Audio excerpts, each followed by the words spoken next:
Okay, some people are still joining, but I think we can start at least with the introductions. The main keynote presenters will come, maybe like already full crowd will be here. And today we have people from Lithuania, Latvia, and Estonia, our Baltic company. Very nice to have you all. I am Aurelija Auškalnytė. I'm from Organization Center for Equality Advancement, Lygių galimybių plėtros centras in Lithuanian. And today we are meeting because of a really nice and important program we have here in the Baltic states. Program that is called, I really prepared, guys, in Lithuanian Veikiam, in Latvian Veicam, and in Estonian Kos Lahendusteni. I hope I didn't butcher it too much and you had fun listening to me pronouncing it. So this program, a main partner who is implementing this project is Atviros Lietuvos Fondas, Open Society Foundation in Lithuania, and this program is funded by European Union. And we are actually, I want to emphasize how good that European Union gave us opportunity to discuss such topics. We often take it for granted, but I want to emphasize that this is a huge and big opportunity to still raise, despite all the global challenges, topics of gender equality and intersection and gender-based violence among such wide audience. So a bit more about the program, because some of you are in the program, some of you are just listeners today. And this program have funded recently 18 projects in Lithuania, Latvia, Estonia, with 55 organizations getting support for projects on prevention of gender-based violence or gender equality promotion, which is, we do believe, is the key to find more safe environments to stop the gender-based violence. More gender equality, less gender-based violence. This is also a strong emphasis of this project. Also in Lithuania, we had a previous call and we strengthened even more small organizations to improve their ability to enter the sphere of gender-based violence prevention and fighting for gender equality. What we will have today is, I would say, first of all, a success story in Lithuania.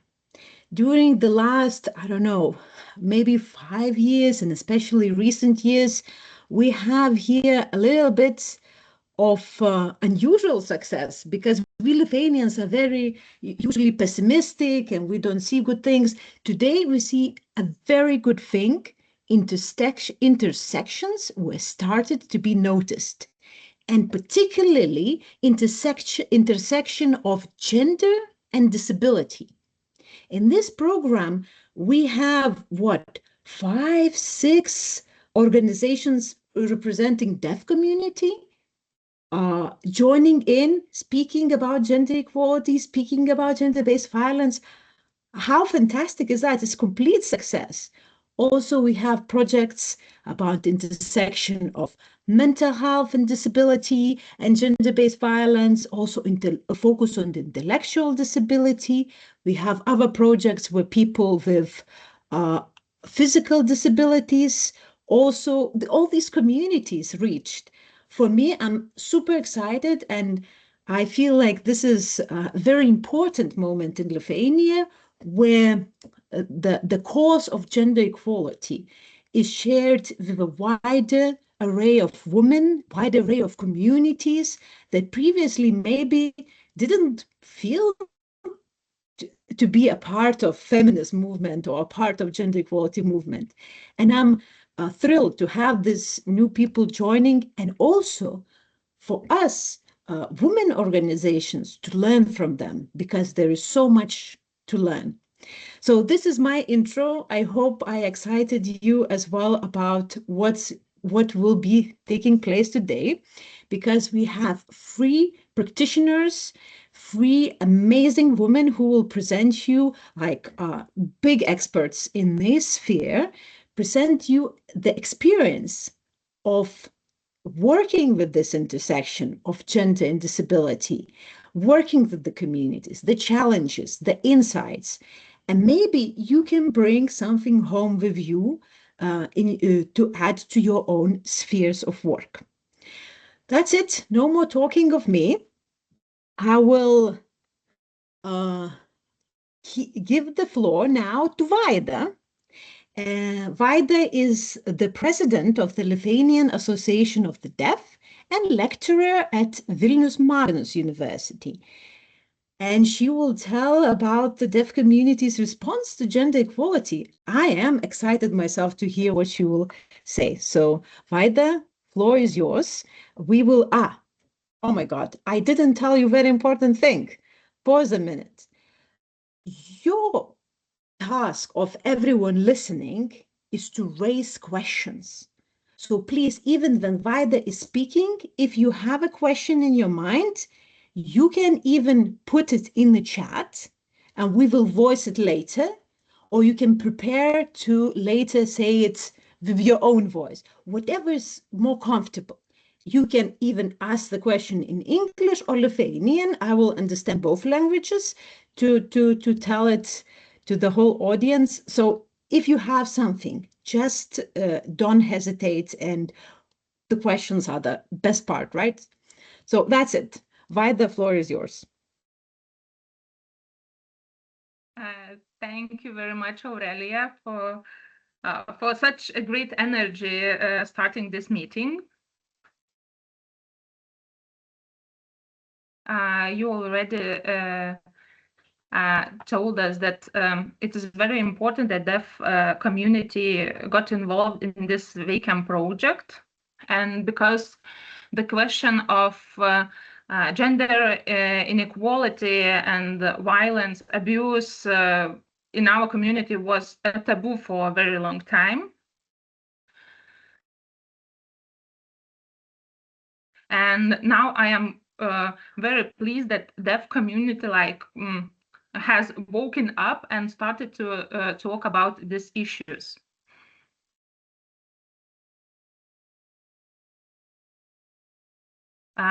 Years ago, when I was a project manager, I started to work with projects that concerns gender equality, violence against deaf women, etc. So I'm very pleased that now we got snowballed and have a lot of opportunities to present these topics in our community.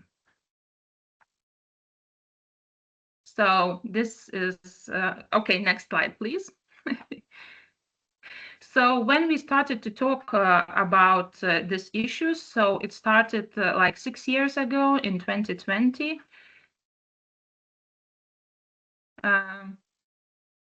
And why we started this to talk about this, because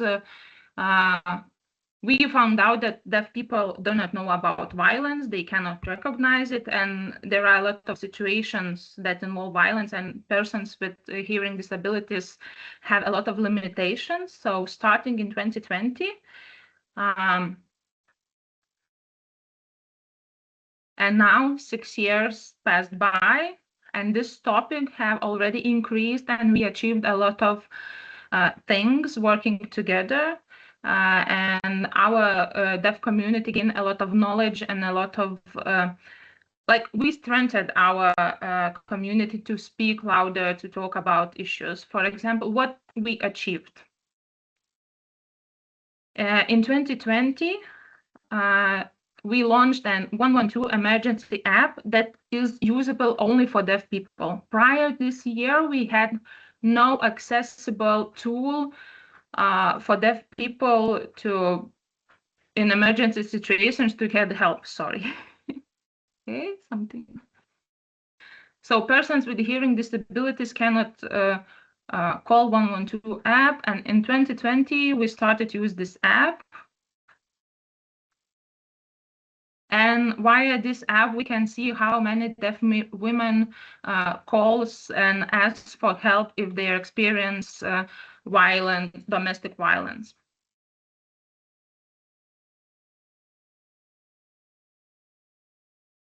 And we are very happy and we are pleased because this app is important not only in Lithuania but worldwide. And via this app, deaf people can communicate to specialists using webcams and talking in their native sign language. Also, we have psychological support system, case manager services.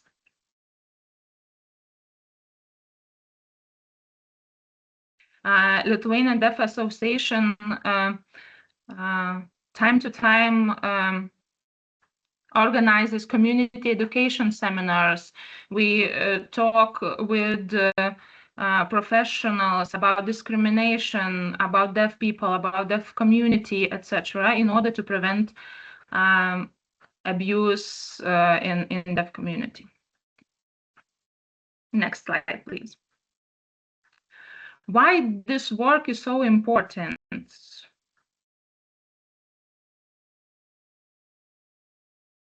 So deaf people who experience violence or abusive situations face additional barriers. For example, difficulty contacting emergency services, limited access to information in their native language, restricted availabilities for services in Lithuanian Sign Language.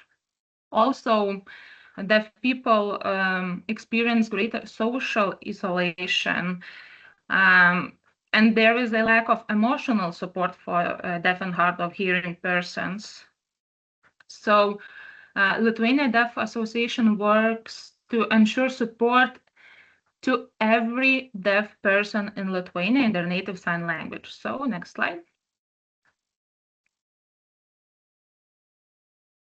So about 112 app, I want to tell a few things. So in 2020, we started working with the center that provides these emergency services. And when we launched this app, we started to organize training sessions all around Lithuania. So we introduced the app to deaf people. We provided consultations, how to use this app, how to look for help, and etc.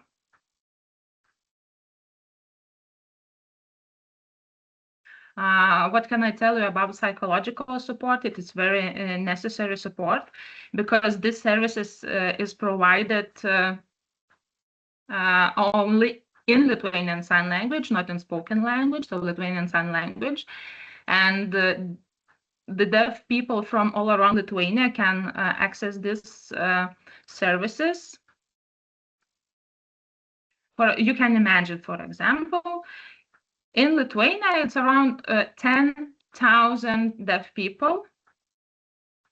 But how many professional psychologists who can provide services in Lithuanian Sign Language do you think there are? Only two.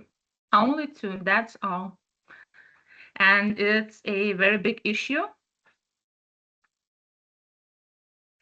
Because every year approximately 1,000 counseling hours are provided by these two ladies who work in psychologist field.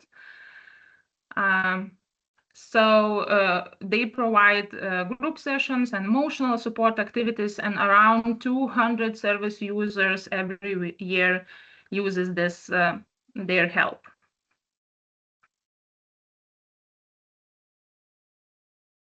Yes, so around between 100 and 217 users every year contacts psychologists in order to get help.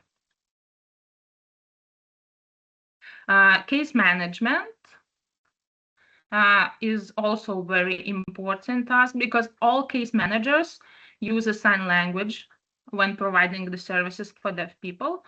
For example, if deaf women have some problems or they have issues at home and their families that they don't know where to get help. So Lithuanian Deaf Association has have several case management specialists who work in different cities in Lithuania. Next slide.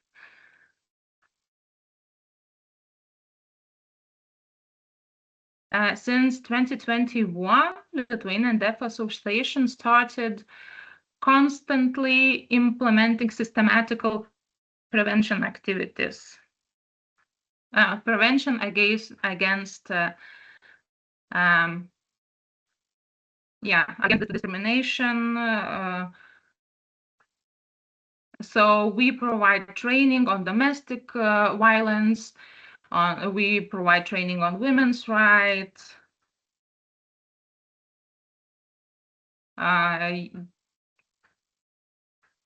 About women's rights, about domestic violence, about equality, about available support services, about children's rights, community discussions, and the main goal is that deaf people could understand this topic in general, and after they understand, they can understand their rights, they can help themselves, they can, they are stronger to ask for help and start a new life.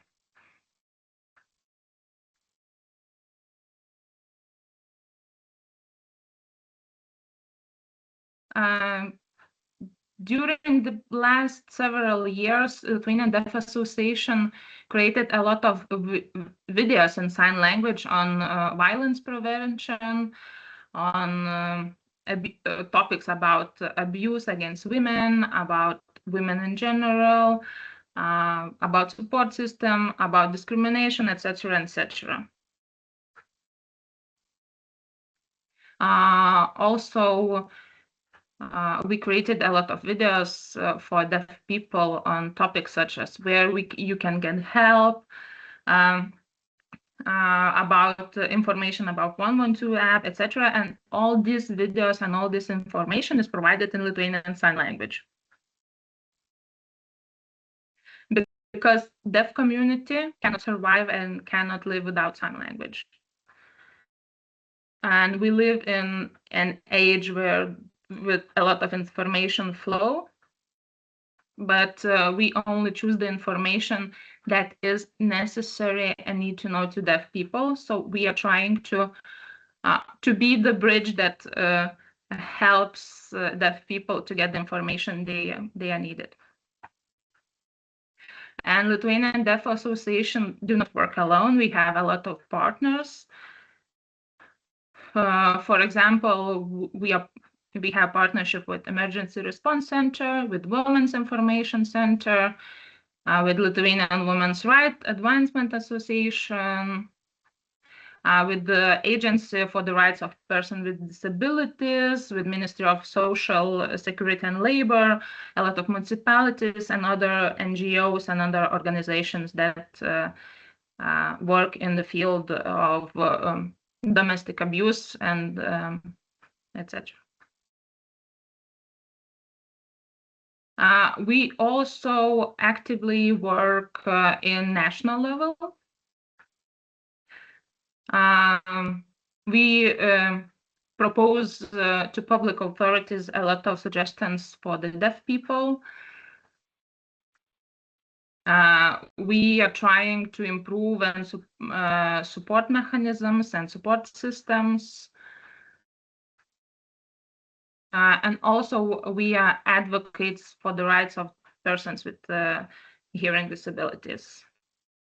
And the main goal of our work is to ensure that national support systems are accessible to deaf and hard of hearing people.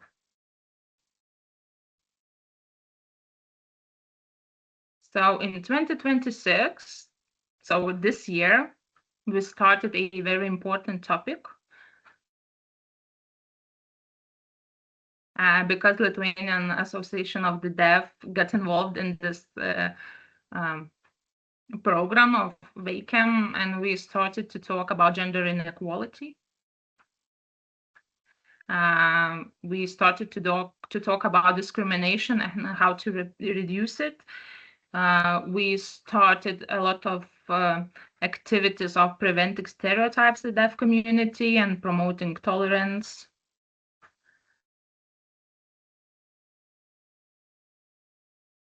So we have already had some community discussions, youth workshops.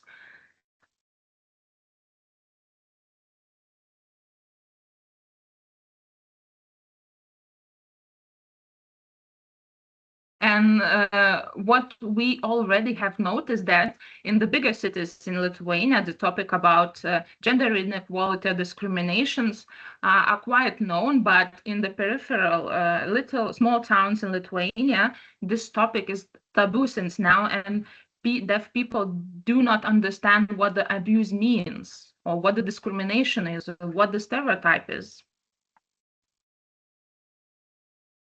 Yeah, they don't know not even the words in Lithuania, but also the sign language, signs they cannot understand. So we need a lot of,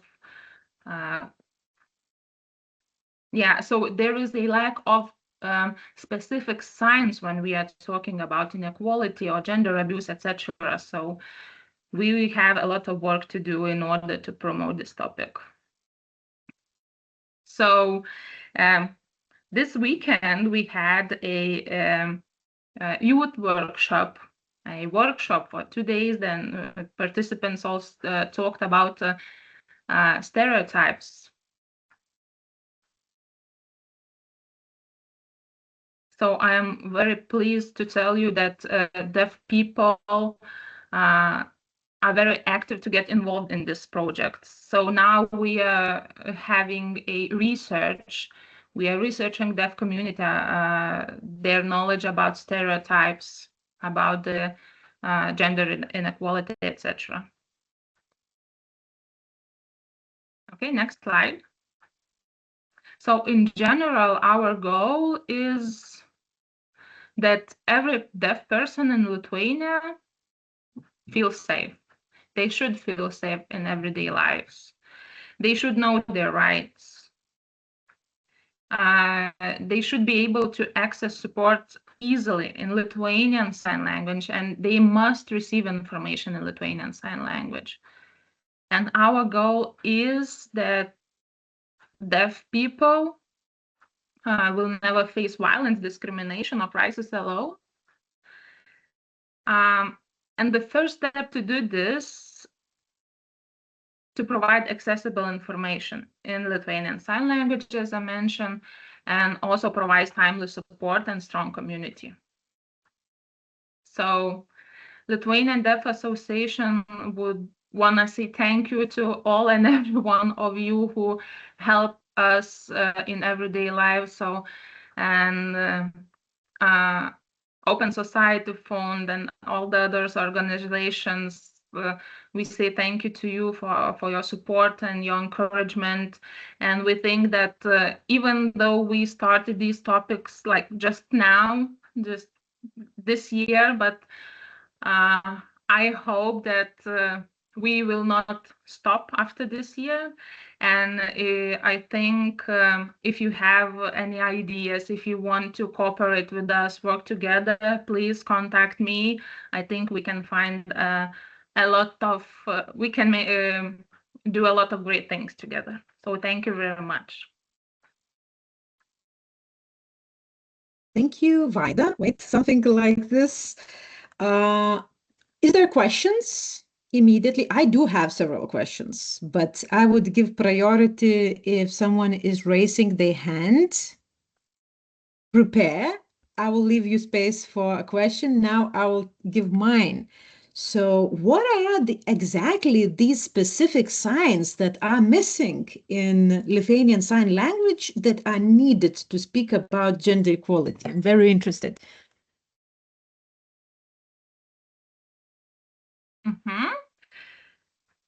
So there is a very good example. For example, gender. In deaf community, we had a lot of discussions what is gender and how we say gender in Lithuanian Sign Language. So in Lithuanian Sign Language, there are only two genders. For example, women and men. But the gender is so widely understood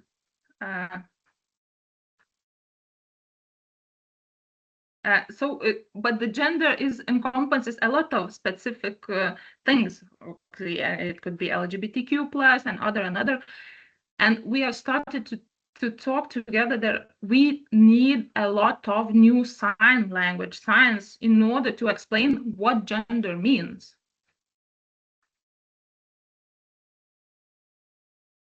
But sometimes the people do not want to get involved in these discussions because it's a very difficult topic to talk about.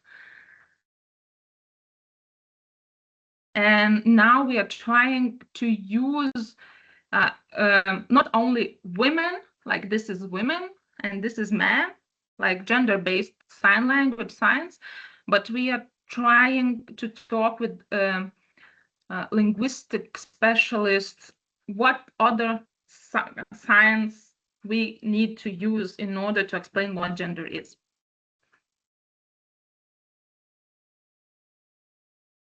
For example, there is a sign language sign like pornography or sexual. This is the sign.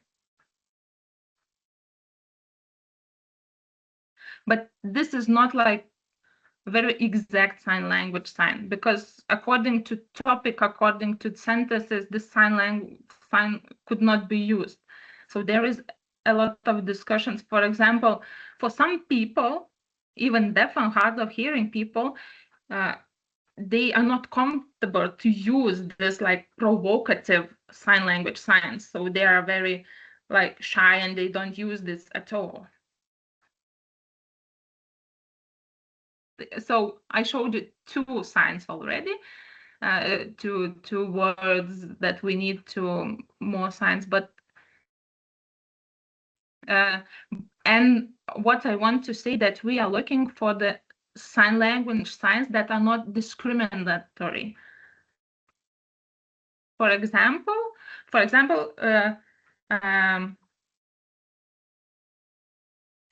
now we know like LGBTQ, it's a gay or lesbian, yeah, and we use gay and lesbian. This is the sign now. But prior to this, we had, how can I say, like discriminatory signs for this. But now we are very respectful. We use like only this signs. We do not use that previous signs because they are not respectful to those people. So now we are looking for new sign language signs that are respectful either to women, to men, and to all gender people. So I hope I answered your question. This is very interesting. I could listen to this forever.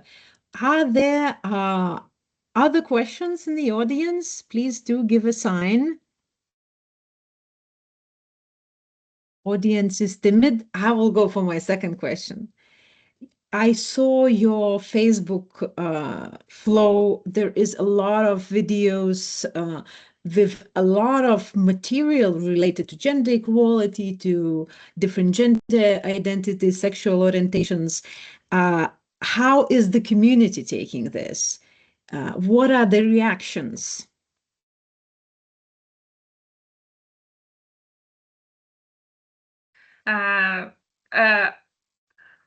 I still, this day, I can remember when we published the first video on these topics.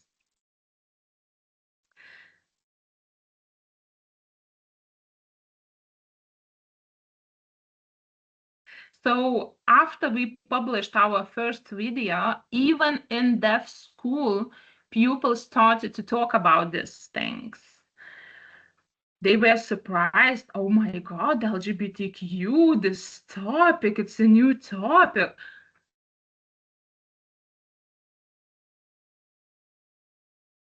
But we started to explain that this topic is not hot topic on top now. No, this topic is not new. And we can see that even now in deaf schools, there are pupils who do not feel like gender-based. They feel different than their peers.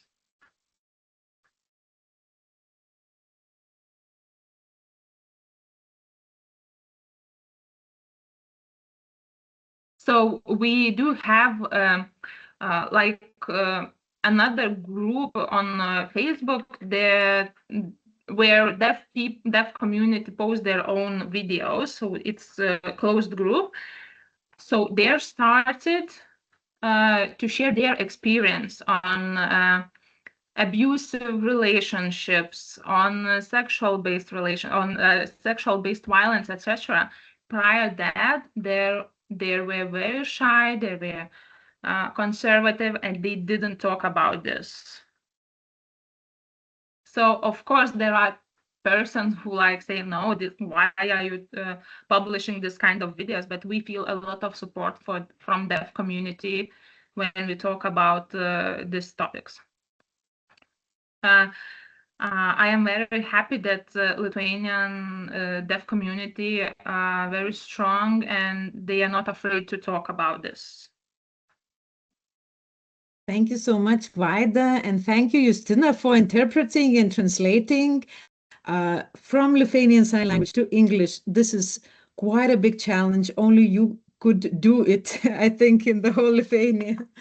So also Justina is from another organization of deaf community in Kaunas, which also doing wonderful work in this topic. So I'm proud of you both. And sorry, everyone, for taking more time with the translation. We needed more time. But now moving on to our next presenter. And that will be Dr. Ugnė Grigaitė. She is a project manager and expert in NGO mental health perspectives, psichikos sveikatos perspektyvos, and holds a doctorate in global public health. Her today's topic is the intersection of mental health, disability, and domestic violence. And I do believe she will give a lot of tips for all of us to follow. Please, Ugnė, take the stage. Thank you. Is the presentation working? Yes, all good. Okay, so yeah, thank you for this introduction. Thank you for having me and inviting me here today. It's very nice to be a part of this whole initiative. So my name is Ugnė Grigaitė. I work at the Lithuanian non-governmental organization Mental Health Perspectives. This is our team. We work in the field of mental health, disability, and human rights for over 25 years now. And our mission is, and vision and mission is just to basically make sure that mental health conditions are seen as and perceived as meaningful human experiences, and that nobody suffers discrimination because of it. And we work in research and advocacy. We facilitate trainings. And in more recent years, we started working with this intersection of mental health, disability, and domestic violence, and gender-based violence more broadly. So in this funding program, VEIKIAM, our project is called Together Against Silence, and we are specifically working to strengthen Lithuanian NGOs in this intersection of domestic violence, mental health, and disability. And today I have been asked to basically give a very basic introduction to this topic and what is important to know, and maybe how we can provide better support.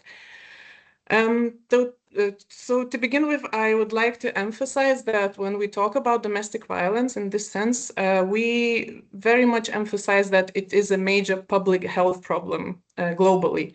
So it's not just a legal problem, not just a social problem, it's also a very important and unfortunately very prevalent public health problem, including public mental health. What this means, it just means that domestic violence often leads to serious physical and mental health problems, disability, and even premature death, which affects both individuals and communities and broader societies. So it's important to also emphasize that even though we see domestic violence as a public health problem, and we take the public health approach here, it doesn't replace the legal response to violence or any other response that is more commonly known maybe in our societies, but rather it really complements it by helping to better understand what causes certain health problems, mental health problems, the circumstances of violence and how it occurs, what impact it has, and of course ways of preventing it, because public health is mostly all about prevention, and the idea is that if we prevent domestic violence, we also prevent at the same time a lot of mental health and physical health problems. So that's our kind of baseline from where we start. And then when we look more specifically at mental health and domestic violence, it's important to understand that domestic violence can affect how a person feels, change the way they think about themselves and about the world, and influence how they behave. And we know that all these three concepts of elements, feelings, thoughts, and behavior comprise our mental health. And these changes, or how domestic violence affects our feelings, thoughts, and behavior, of course, is a natural response to the trauma that domestic violence creates, the psychological trauma. And over time, it may manifest as more serious mental health difficulties or mental health conditions that can be diagnosable, for example.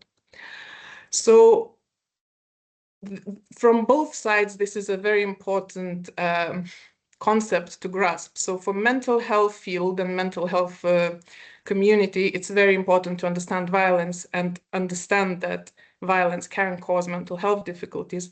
And so it is important for the other side, for the domestic violence field, to recognize that it may cause mental health difficulties, and then, of course, work accordingly to provide better support and to collaborate between the fields. This is just to simplify what I've just said, to understand it better, that if you experience violence, it creates psychological trauma, which may affect feelings, emotions, thoughts, behavior, which in its turn may lead to mental health difficulties. So this intersection is very important. Then we also know that it's not only logical, I would say, that this happens, but it's extremely prevalent. So women who have experienced domestic violence are at least 3 times more likely to have mental health conditions than women who haven't experienced domestic violence. And when I say mental health conditions, it could be, for example, anxiety and persistent tension. A woman may feel unsafe even in a safe environment. Depression, of course, is very common, accompanied by feelings of hopelessness, lack of energy, loss of meaning in life. Panic attacks could be described as intense episodes of fear and anxiety, which also may be accompanied by physical symptoms, very strong racing heartbeat, shortness of breath, and so on. Of course, post-traumatic stress symptoms are very common, also sleep problems, nightmares. And we also know from research that, unfortunately, the risk of suicide may increase when you experience domestic violence as well. So these reactions, of course, are an understandable response to violence. But like I said, it's important to recognize it if we want to I don't know, improve prevention, but also to provide more effective and appropriate support. To make things even more complicated, if we add the dimension of disability to this picture, we know also from global research that women with disabilities are 2 to 5 times at a 2 to 5 times higher risk of experiencing domestic violence. And the most vulnerable to this risk are those with mental health conditions, psychosocial and intellectual disabilities. So it's again a bidirectional relationship, because if you experience domestic violence, you are at a higher risk to develop mental health conditions or disability, and then vice versa, if you already have a disability, you are at a much higher risk, unfortunately, to experience domestic violence. And this might be linked, of course, to social isolation in cases of disability, to lack of access to information, lack of access to services, and unfortunately, stereotypes, negative stereotypes about disability that still exist in society. which also exist among professionals who provide or who are supposed to provide support. And often, especially if it's a woman with a psychosocial or intellectual disability, they may not be believed, even their accounts may not be taken seriously when they try to report domestic violence. And also I would like to emphasize the at least triple stigma that exists in these type of cases, because we have a very strong stigma still, mental health stigma. We also have quite a high and strong stigma of domestic violence itself, or especially intimate partner violence. And also, like I said, the mistaken assumptions about disability and stigmatizing stereotypes about the abilities of persons with disabilities, abilities of women to understand situations or make decisions. And this is especially important to grasp because women with disabilities may experience greater dependence on other people, including their partners, relatives, family members. And these same people who are perpetrating the abuse are often the people who also provide essential day-to-day support. And this makes it extremely difficult then for a woman to seek help, to leave the violent environment, because it's kind of the same person who also provides the essential, vital daily support. Another complex addition to this whole picture is that in cases of disability, we also have specific forms of domestic violence which are disability-based.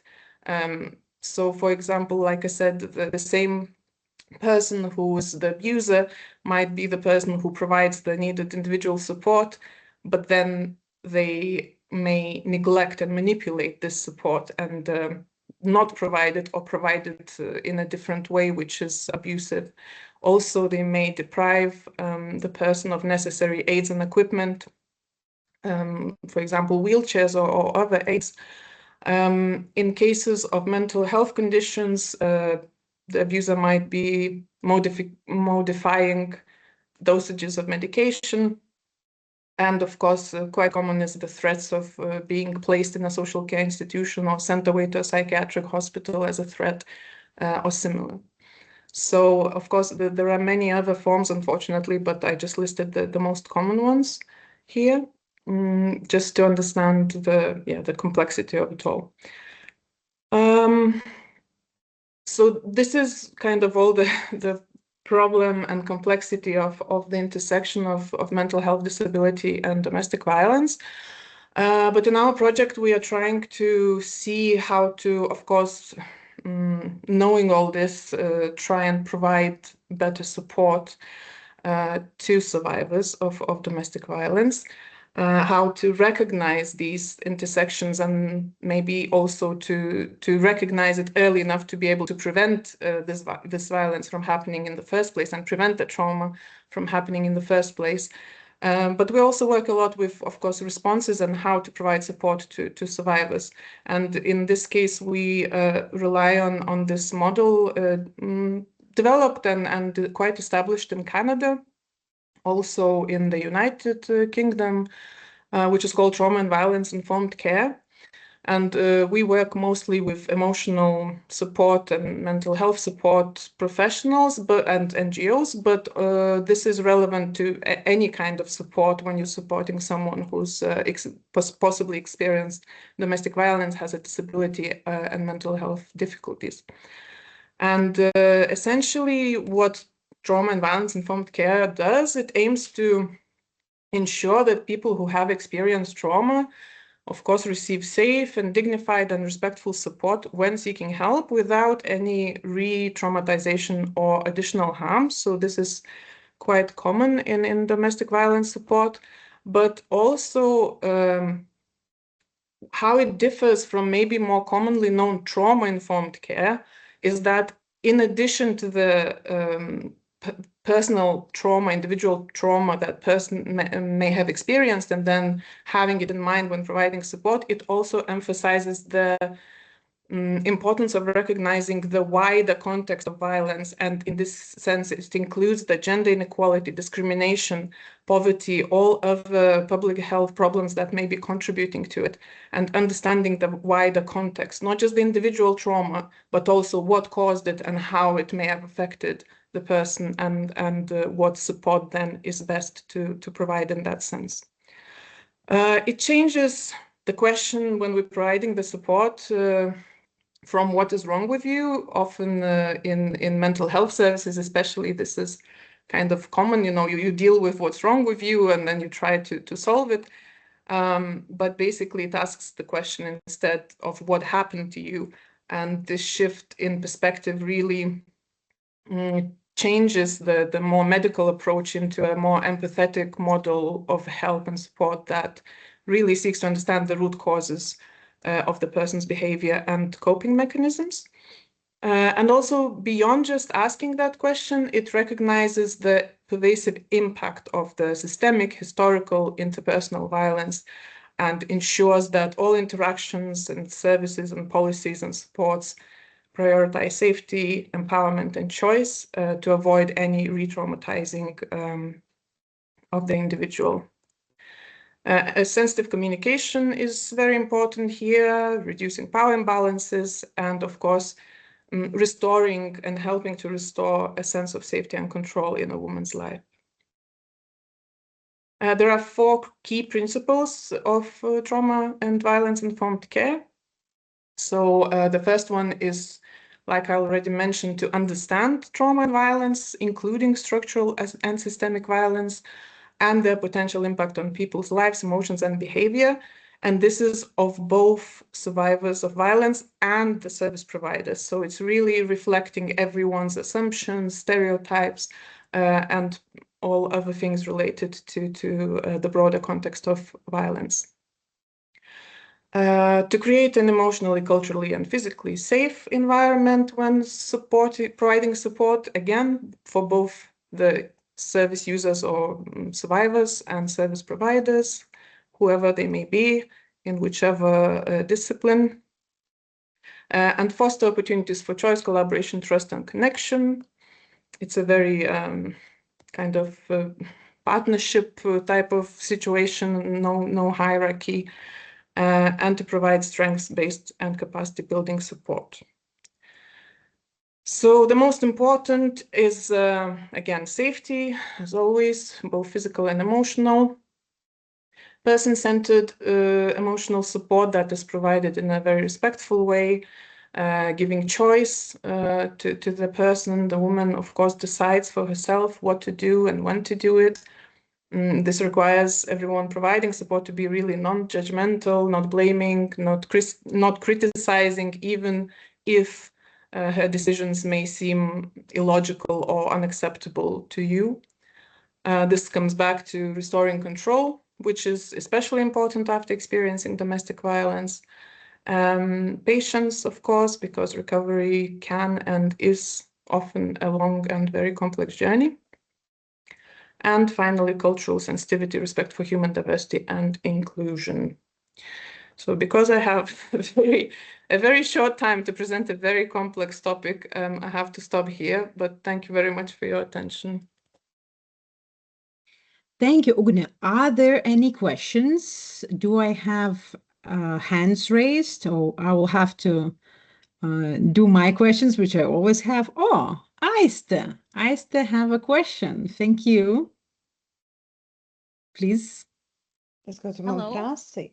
Tas, ko mēs runājām un iekļāvām kā ārpu Someone is kalpojumu. talking as Oh, well. wait. number Yeah, one, 2 number people are talking. Who else was talking? Maybe Aiste first, and then the second person, which I didn't notice what was the name of the person. Okay? I was just wondering about the reach and how to reach those people, because I'm thinking about that there's a lot of isolation in the relationships or in the situations that they are. And usually it's very hard to reach for the mental health professional. Maybe you can fill in the gap for me. Maybe there's this thing I don't know how to formulate it. Maybe my question is there like medical community that is involved also? Because majority of the people go to the doctor more often than to mental health professionals. So I'm just curious, like, what's the steps?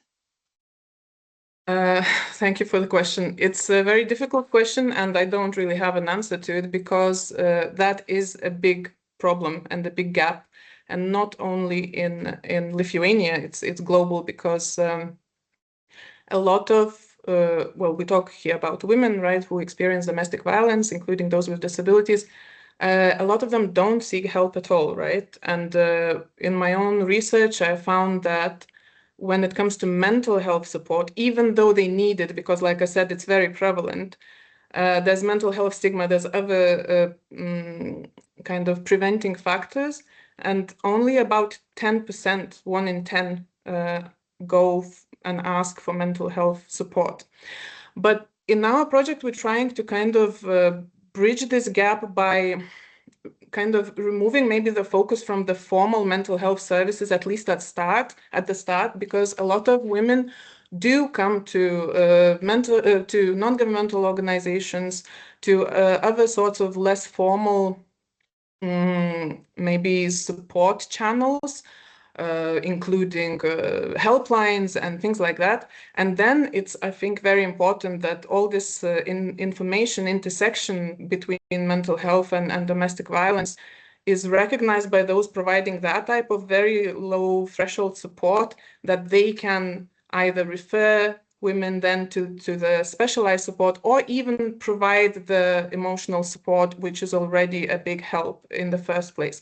Also, it's very important for these type of services to communicate and collaborate with domestic violence organizations and women's organizations and complex support centers which provide support to victims of domestic violence. So it's when it comes to the medical community, unfortunately, often they don't recognize these intersections. Often it's really lacking for either family doctor or even mental health professionals to recognize that domestic violence has an effect on your emotional health, on your mental health. And somehow, again, from our research, we know that mental health professionals tend to see domestic violence as a social problem, as if it has no effect on mental health and is not necessarily relevant to mental health recovery. So there's still a lot of gaps, but we are trying to bridge these gaps very slowly, and at least raising awareness about all these intersections and how prevalent they are and how important it is to understand it in this complex way. So I'm sorry, I'm not sure if I answered your question, but we are where we are. Yes, you did. Yes, you did. Thank you. As I understand, the goal is that one day a person who comes to mental health practitioner and tells about the insomnia, for example, maybe they would even get a question about, are you safe at home? Do you feel safe at home? Such simple thing, not even like big topics, just one simple question would be nice. Now, what was the second voice I heard who also wanted to ask the question? Please, now there is space for that.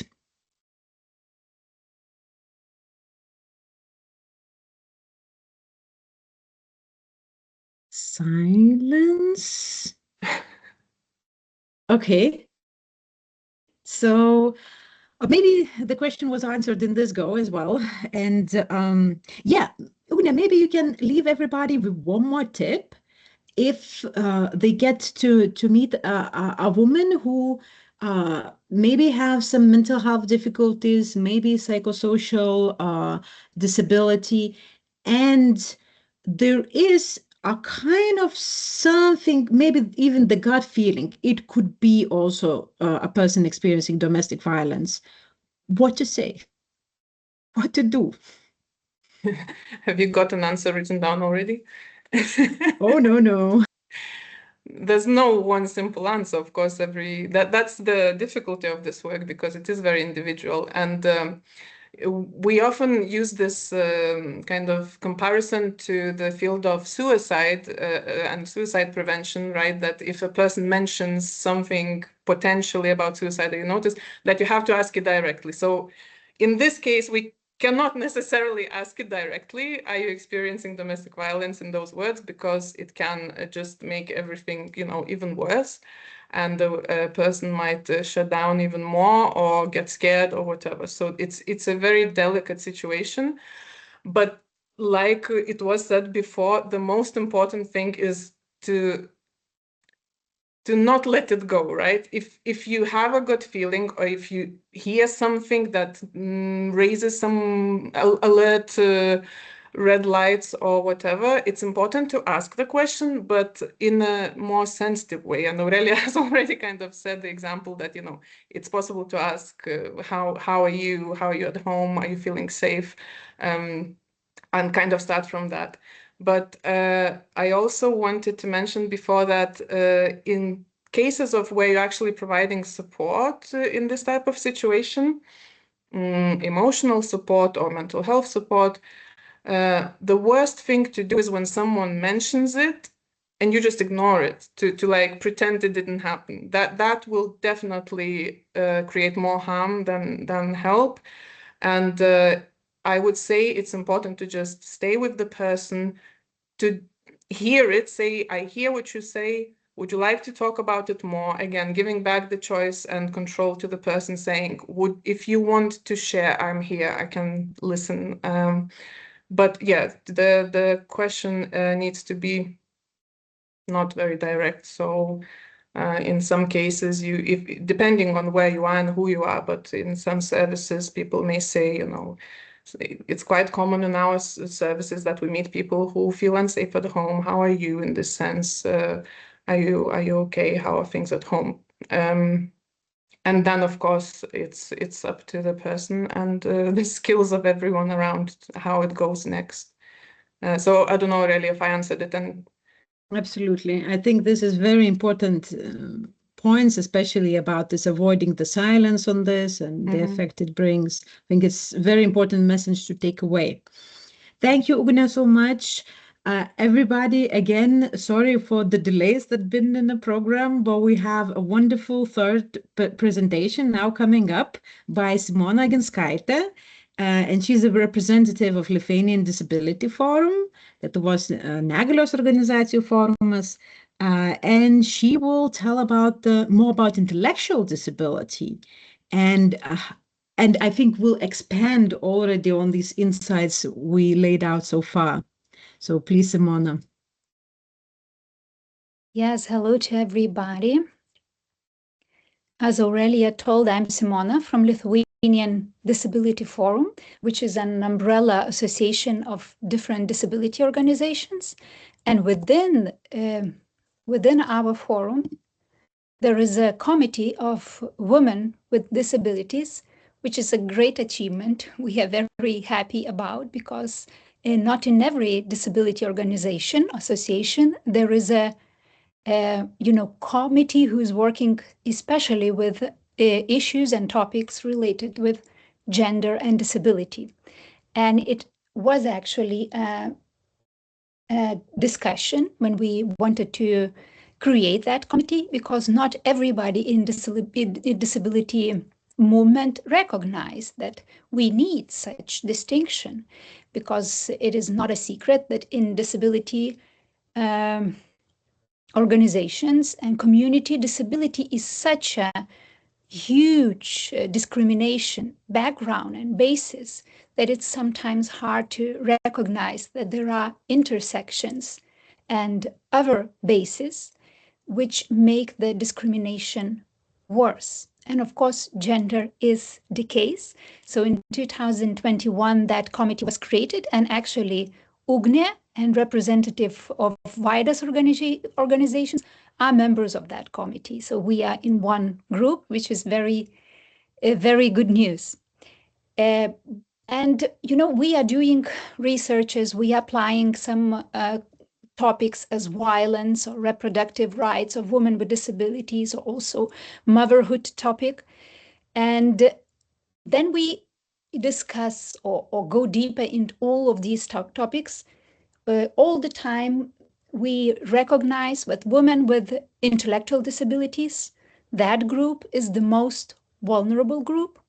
It is also the group that we do not know about, like compared to other groups, we have so little data on that group.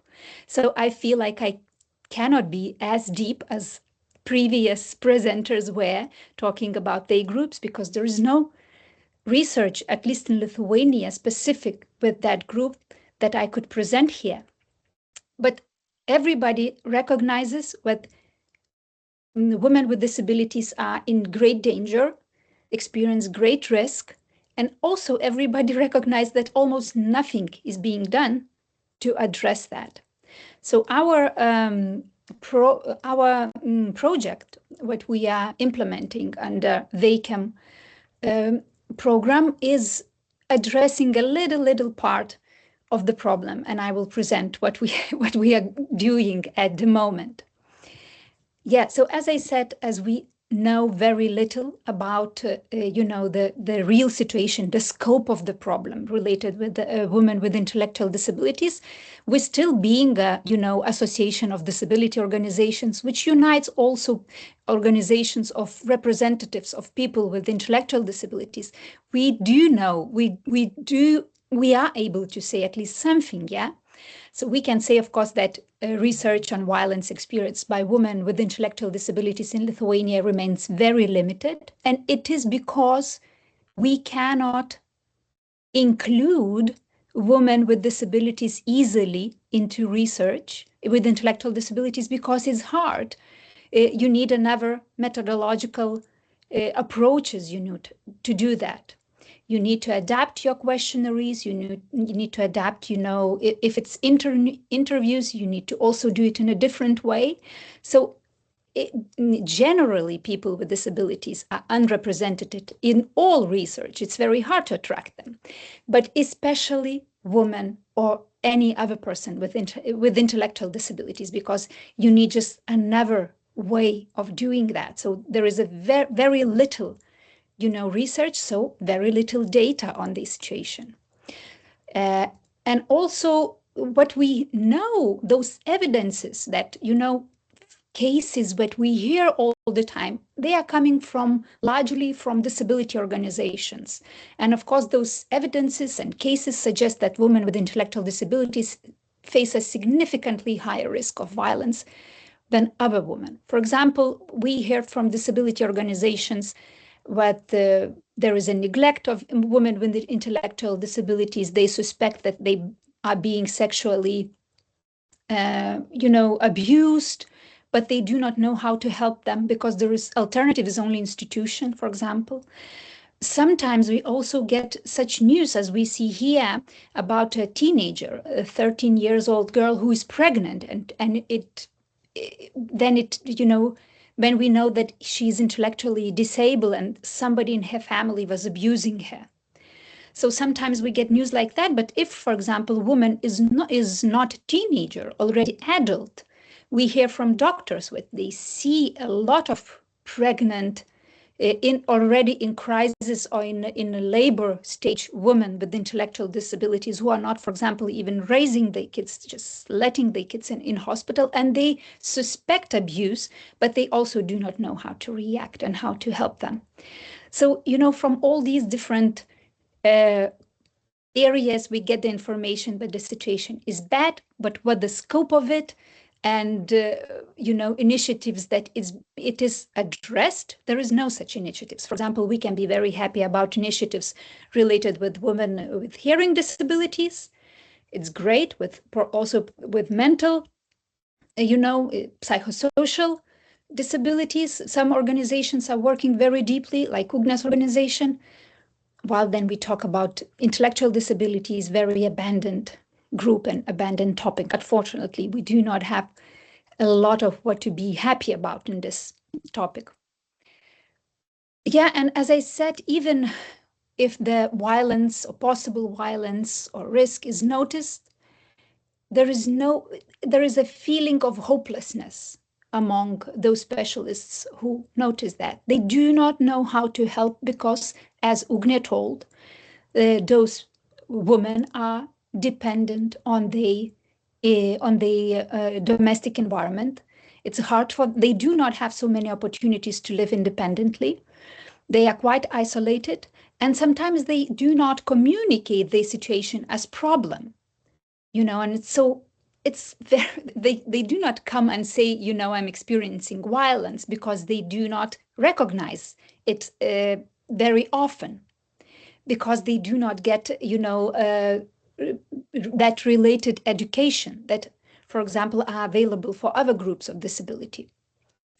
And also what is very important, the standard of quality of life for people with intellectual disabilities are very low in our society.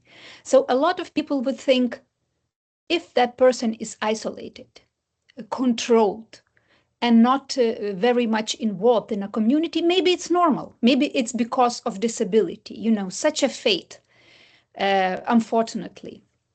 And they would see that, but not necessarily do something or act.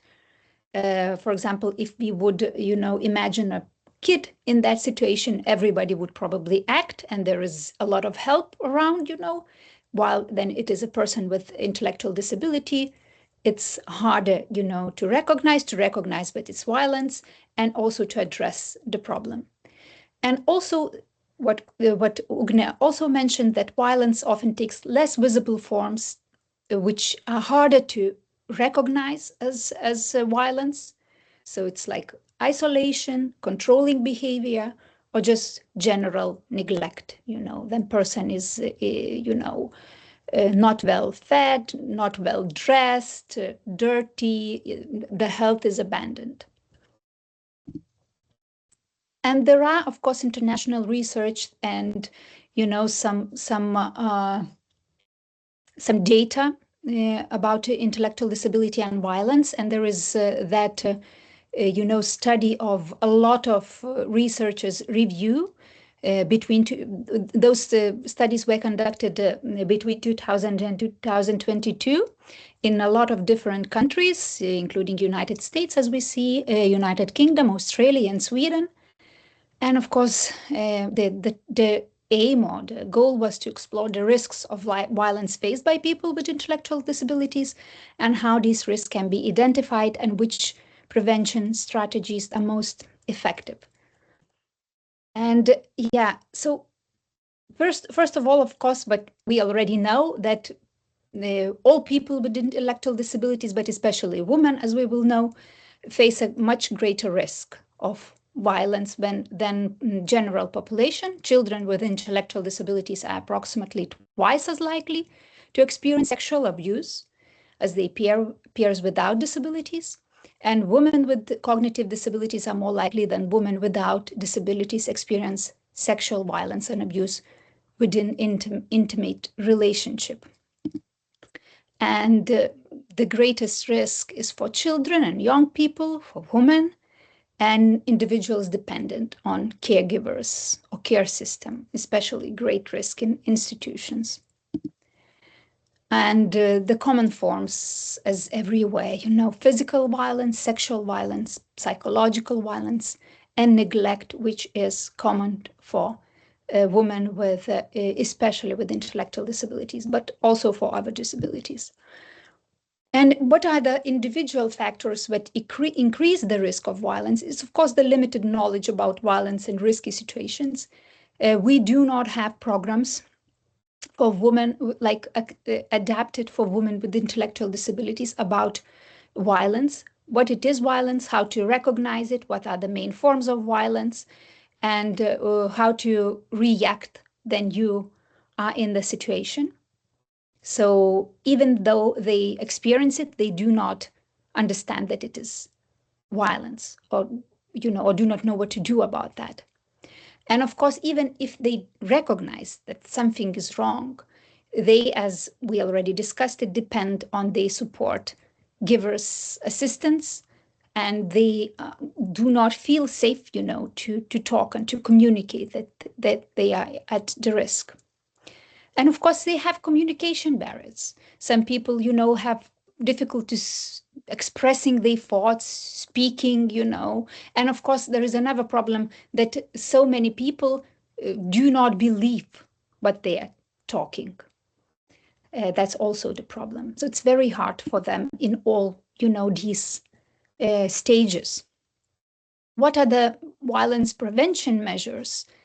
It's, of course, safety and self-advocacy training, just to how to express your, how to, you know, to recognize your feelings, to recognize what's going on with you, to recognize, to know how to, you know, say your opinion, and to recognize violence and appropriate and inappropriate behavior, and how to say no, for example.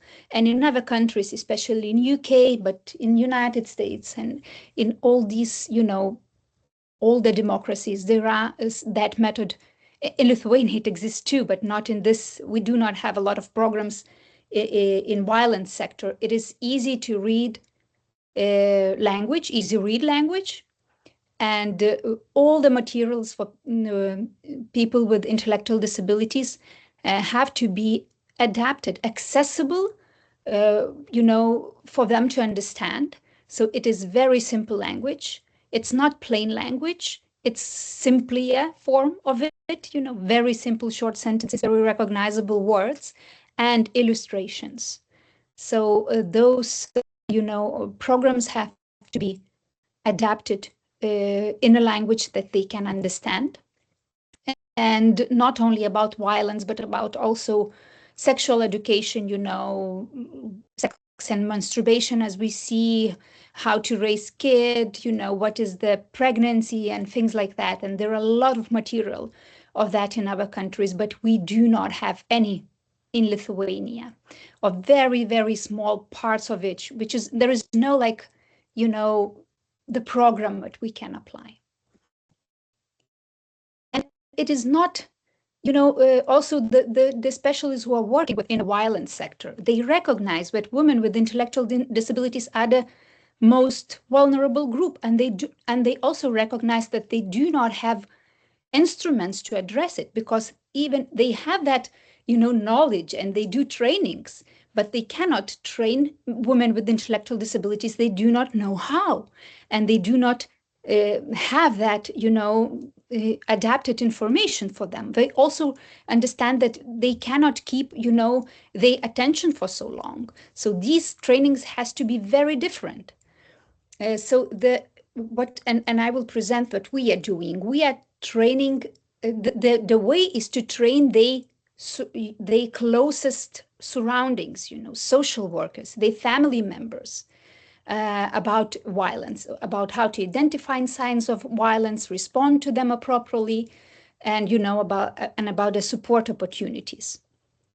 So yeah, it's very important to make very short lessons for women with intellectual disabilities, and that, you know, people who are with them all the time could present those lessons. At least, you know, organizations of people with intellectual disabilities, of carers of people with intellectual disabilities, they declare, but that's the best way, or the most promising way, you know, to really make an impact, because you cannot, you know, organize 1 hour presentation about violence for women with intellectual disabilities. Yeah, and the general factors, you know, all these that I have already mentioned, and that Ugne mentioned also, that there is no prevention measures and there is no response, you know, to that violence that women with intellectual disabilities experience.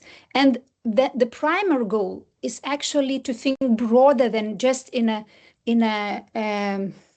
field of violence. Women with disability, any kind of disability, experience lower risk of violence if they are more independent, if they are not all the time, you know, isolated at home, if they are, you know, in a day center, in a school, working, having meaningful relations. So then we want to help for women with intellectual disabilities. We have to think broader, not only what is related with violence, but also how to get out them from house, how to make them more independent, how to help them reflect on what's going on. And also there is that new service, supported decision-making specialists who are talking to them, helping them to express the opinions and to understand what's going on with them. So just then you want to help women with intellectual disabilities think broader and think about getting out them from the closest environment and, getting them involved in community life. And also what is the problem that professionals often fail to recognize signs of violence against women with intellectual disabilities. It's, as I say, maybe neglect, so poor hygiene, unkept appearances, signs of hunger sometimes even. Social workers in daycare centers recognize that. Social isolation. And for example, when there are a lot of opportunities to be involved in activities, but family do not want that they, son or somebody or a woman would go somewhere out of home. And just excessive control, unexplained bruises or injuries, fearful reactions whenever people approach. For example, refusal to return home, sudden changes in behavior, increased aggression, withdrawal, many signs. Sometimes those signs, can be recognized only for people who know the person. Sometimes, there are signs that can be recognized even for those who, for example, see person for once, like police, or social, or some kind of social workers. So it's very important, of course, to train those people who have, something to do with people with intellectuals, like police, social workers, and other professionals, to recognize those disability-related violence signs, and and to also train them that you have to use another kind of communication. And what can organizations do, who are working with violence, is just to think about women with intellectual disabilities as a group. For example, when you do research, think about the version of easy read language, how to attract different groups of women. This is an example of our research on reproductive health services, and we adapted it in easy to read language and partially in Lithuanian sign language interpretation. And we really managed to get a lot of responses from these groups, which helps to understand the situation. So this is what organizations really could do and think about that.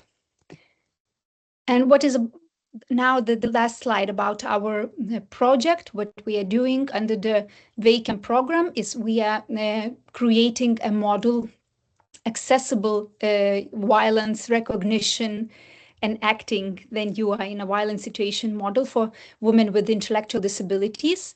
And so these are 15 lessons adapted for the women with intellectual disabilities with illustrations and easy language.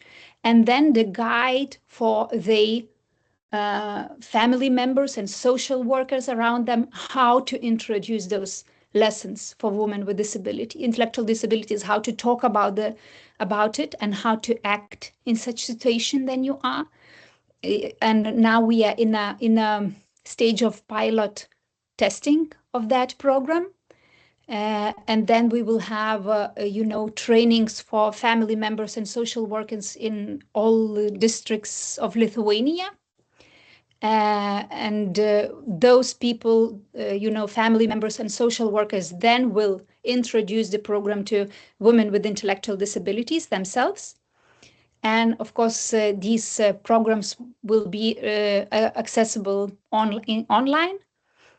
And I hope it will at least, add to, at least create, a first step of trying to help those women with intellectual disabilities. And now then we are having pilot trainings, we see really a huge impact on those women with intellectual disabilities.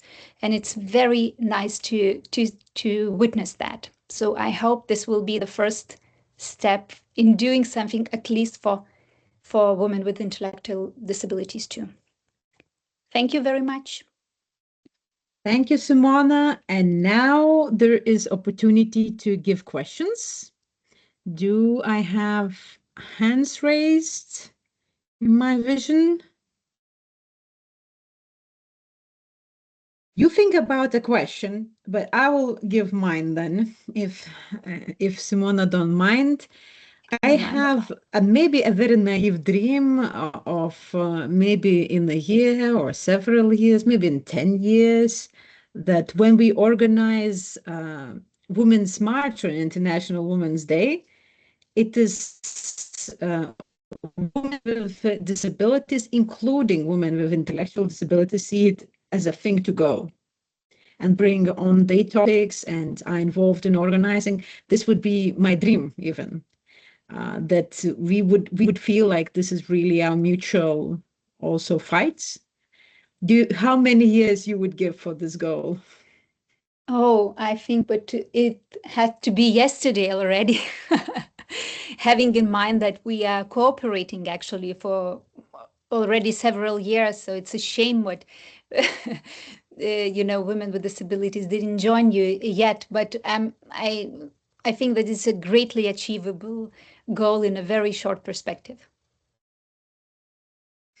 Okay, so please, somebody give a question. It would be really lovely to hear from you, or maybe a reaction, if not a question.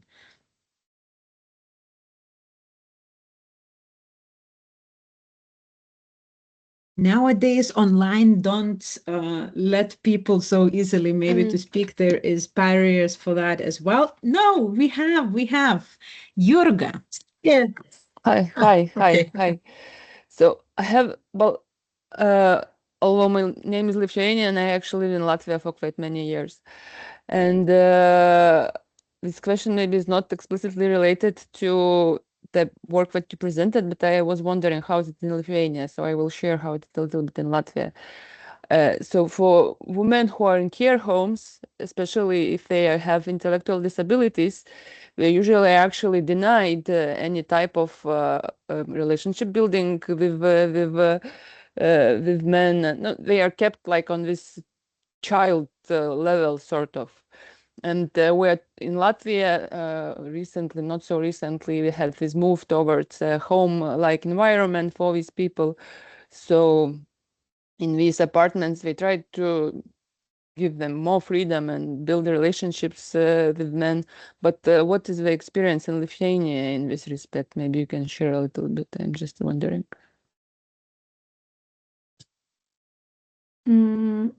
I know that in group houses, we had that deinstitutionalization initiative, creating group houses for 10 people, which of course, there is a lot of criticism on how it is done. But anyway, in these houses, I'm sure, I know that people can live together, like in couples.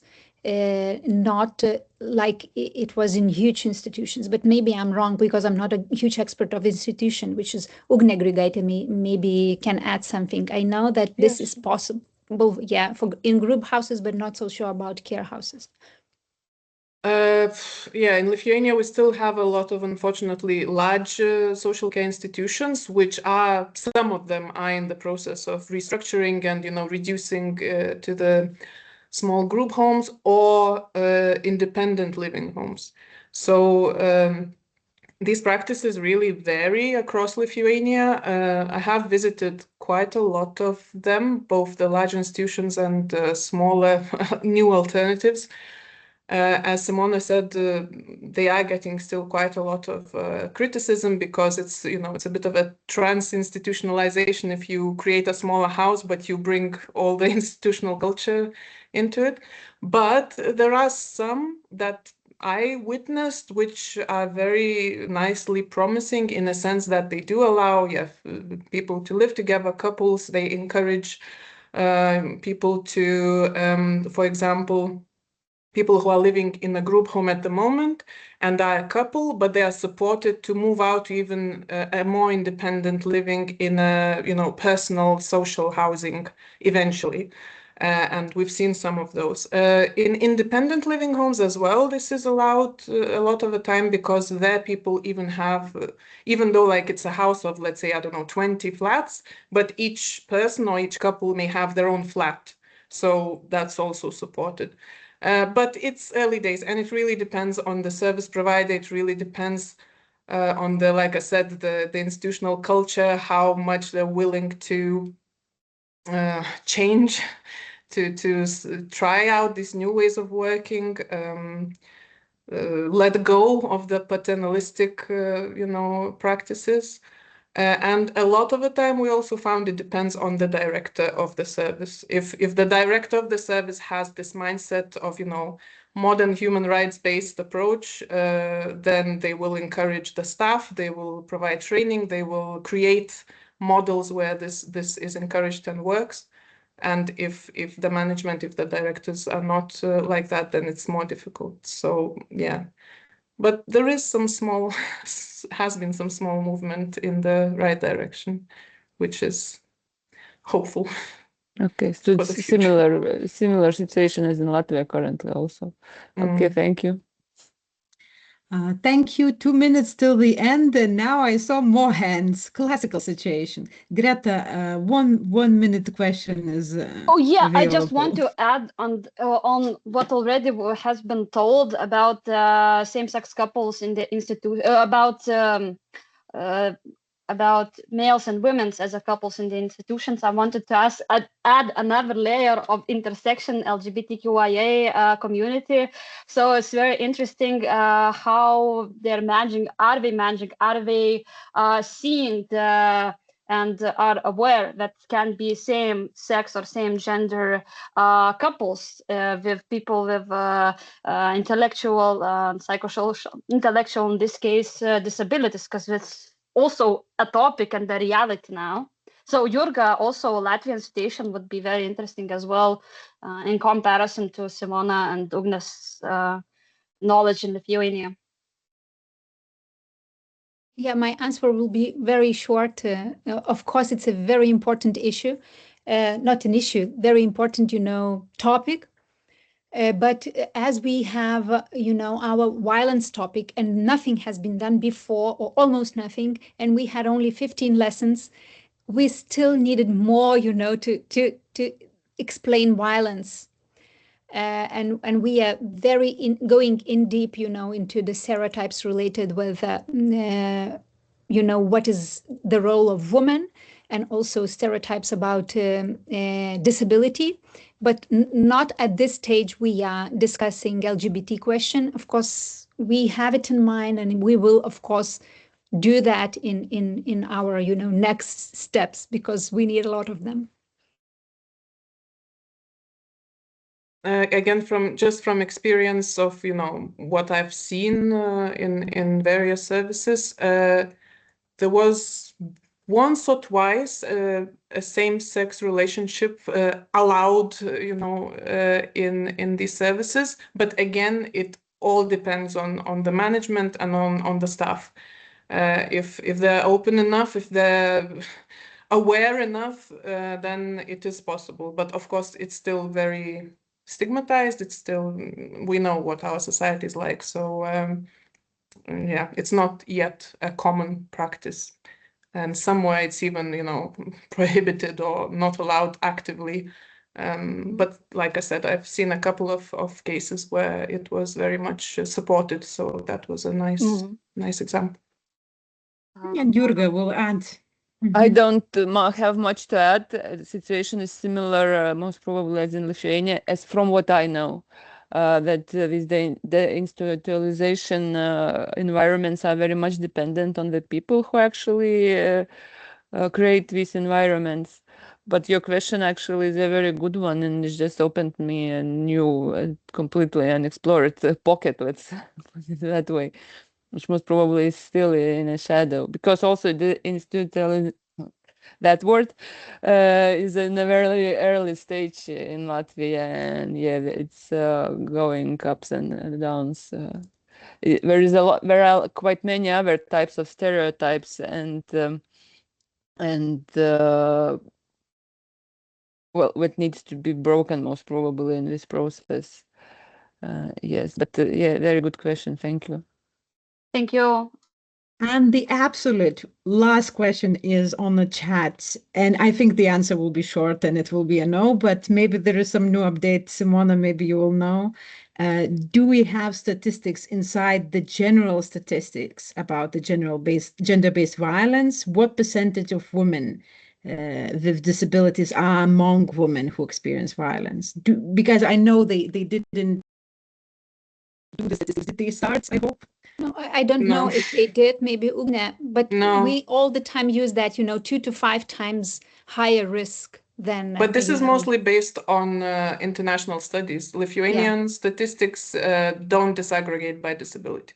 Yeah, that's true. Okay, so this is the answer that tells us that we need to do much, much more. And I think we have good colleagues to do this. I am glad I'm not the only one who is interested in this topic, who wants to make the life better for all women. And please, let's collaborate among each other. And I hope there will be ripples of these topics in both Latvia and Estonia. Thank you all for joining today, and especially the presenters, and especially the translator, Justina, who did a wonderful job. Thank you. Thank you very much.